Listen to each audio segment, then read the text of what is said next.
And I want you to listen. I'm going to talk about journalism in Nigeria. Journalism in Nigeria, which is basically means your voice. We don't have it. Not in newspaper, not on TV.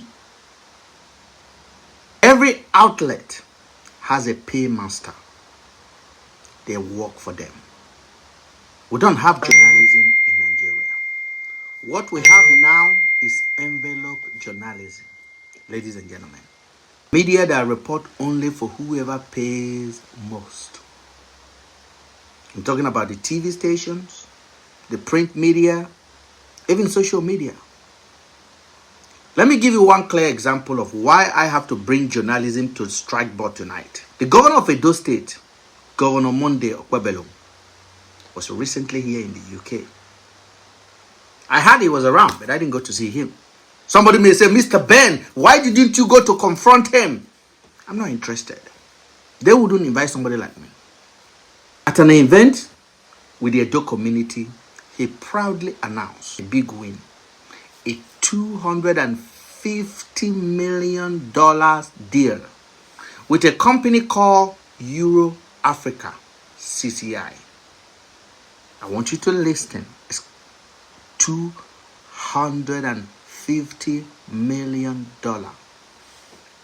The governor proudly said the contract was signed, sealed, and delivered.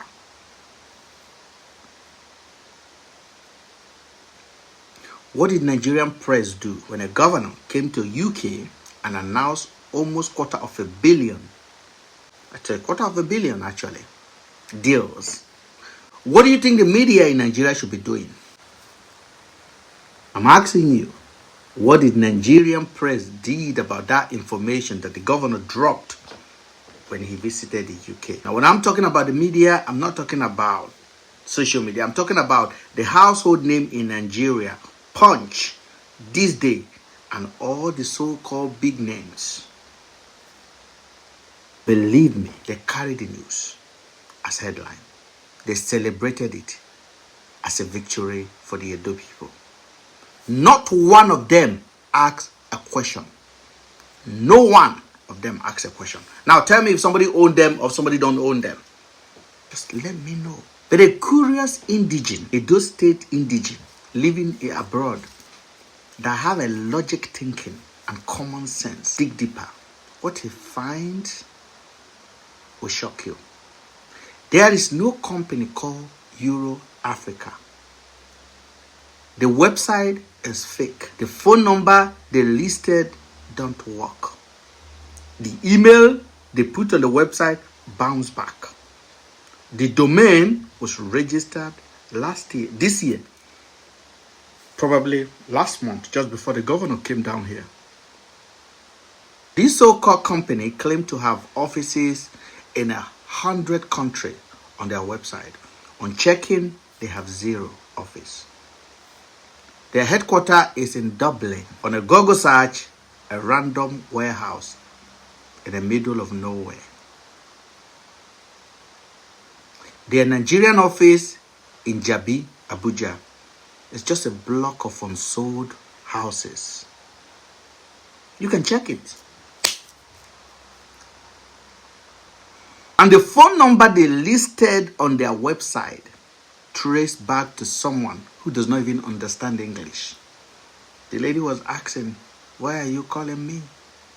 They say, are you no EuroCC? Is it, what are you talking about? Yet, Nigerian media celebrated this fraud as if it was an achievement. No research, no investigation, no verification.